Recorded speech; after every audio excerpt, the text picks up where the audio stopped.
Hello everyone and welcome back to TWIG, or This Week in Gaming. I am your host, Josh B. from MER Gaming, and today we are covering all of the gaming news that happened this week, the week of June 12th. This week we've got some updates from 6 different games, and really only 4 of them being good. Along with that, we also have news about Reddit and Twitch, so let's get into it. First off this week, we have some good news for Valhiem fans.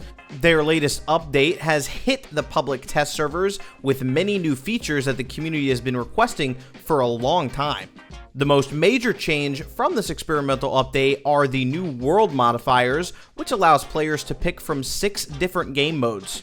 Those 6 different game modes are easy, hard, hardcore, casual, hammer mode, and immersive. Along with these 6 new modes, they added some sliders that give you more control on how your new game will play. The rest of the update is really just a lot of quality of life things players have been asking for some time, things like new hairstyles, beards working with helmets, and some fixes to the building system. Hopefully this new update will come out of playtests so that everyone can enjoy these new changes to this fantastic game. Another hardcore Diablo 4 player just lost his character to an unfortunate bug. Like we covered a week ago, a player had lost their hardcore character to a bug which really left others worried to continue their hardcore run. That didn't stop streamer Quinn69 from his hardcore playthrough though. Quinn was teleporting back to a town after completing a dungeon while standing inside an invulnerability bubble, and that had caused his game to crash during the loading screen. Upon loading back into the game, he found his level 91 druid to be as dead as a doornail. Quinn was rightfully upset from this unfortunate scenario. We just hope that they can fix these bugs to not have other players waste hundreds of hours for nothing. Keeping with Diablo 4, Blizzard continues to nerf dungeons that players are running and not improving others, and the community is kind of in disarray. Fans are wanting improvements on the other dungeons as well as a way to rebuttal the story bosses that are currently only just one fight. We have no clue if Blizzard has any plans to address these complaints, so we'll just have to wait and see. Overwatch 2 has announced this week that their new PVE story missions will have a $15 paywall. These new story missions are part of the new season coming out titled Invasion. Sadly, there will only be 3 story missions starting out that you will gain permanent access to for the price. Along with these missions, you will also receive 1,000 of their Overwatch coins and the character's Sojourn and a legendary skin for her. They've not revealed what these story missions will contain and be about, but we just hope they are long enough and enjoyable enough to be worth buying when it launches October 10th. Now for our unfortunate news from this week, we have the Reddit boycott that has affected almost 9,000 subreddits. The boycott was in response to Reddit changing their rules to no longer allow third-party programs to access Reddit. The main people using these third-party apps are moderators that claim that Reddit's built-in monitoring system is just not good enough. This means that the 2 most popular third-party programs that were being used, Apollo and Reddit is Fun, are being forced to shut down if they don't pay these new bills to run with Reddit, which has ultimately led to this boycott. Apollo has stated that the new changes would cost them around $20 million a year. In response to this, CEO Steve Huffman said that 90% of Reddit users do not use any third-party apps to browse the site, and also said that the vast majority of moderators also do not rely on any third-party apps. We're not quite sure how long this boycott is going to last, or if Reddit will back down on these changes, but we'll definitely be keeping you up to date on any changes to the story. Grand Theft Auto 5 just had a major new update for GTA Online this week.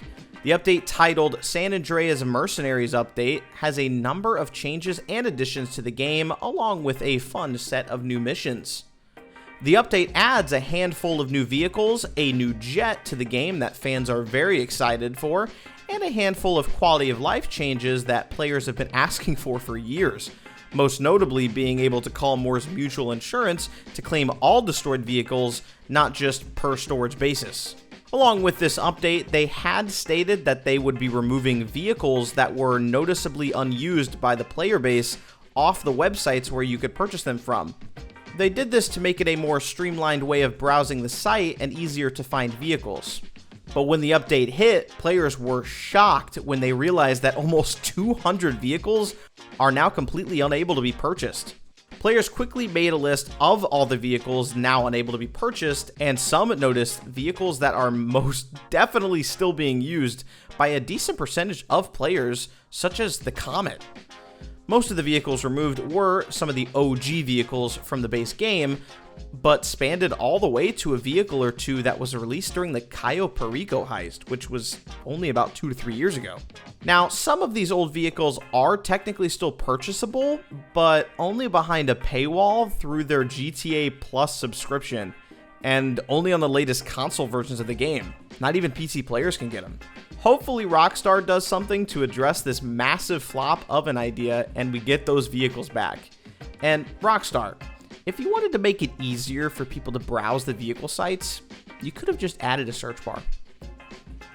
Next up, we have some news from Twitch about their new partnered system. This comes after the backlash of their branded content changes that are currently being reworked. This new Partnered Plus program will allow streamers to receive a 70-30 split if they meet the right requirements. Twitch also stated in a recent blog post that the requirements to qualify are for partners to maintain a sub count of at least 350 recurring paid subscriptions for 3 consecutive months. Once this is reached, partners will automatically be enrolled for the next 12 months for this new payment split. Even if streamers dip below the subscription threshold during this 12-month period, they will still be paid 70-30. It'll be very interesting to see if they follow through with this program and also what changes are going to be coming for that new branded content. Now for an update on Payday 3 from their dev diaries on June 13th. They will be releasing more of these update videos coming in the future, but in this first one, they showed us 2 new game styles to go along with Stealth and Loud. The 2 new game styles are Search and Negotiations. Now, they didn't talk too much on Search, but they did explain that Negotiations will involve trading hostages with first responders to delay any police assaults. They then went on to talk about how the Payday crew have changed locations from Washington, D.C. to New York City. The new setting sounds very fun, and we are excited to see what crazy new heists New York can offer for our crew. And last for this week, we have some news from CD Projekt Red about their new Cyberpunk DLC that comes out very soon. To start, the director of the Phantom Liberty DLC, Gabe Amatangelo, reported that no crunch time has happened during the making of this DLC, which is a breath of fresh air coming from this game. Along with this, he stated that the game will feature a new cyberware capacity system, which will put a cap on your cyberware and can be overcapped with the new Edge Runner perk that ties into the new Edge Runner show. Amatangelo also announced that once the DLC is over, he will be moving on to work on a sequel game. It's great to see that Cyberpunk has recovered pretty well from its disastrous launch, and we can't wait for players to get their hands on the new DLC when it launches September 26th. And that will be it for this week in gaming. Please make sure to check out all of our other videos and subscribe for more content coming in the future of all things gaming. This has been Josh B. from Merclan Gaming, and I will see you next week for another episode of This Week in Gaming.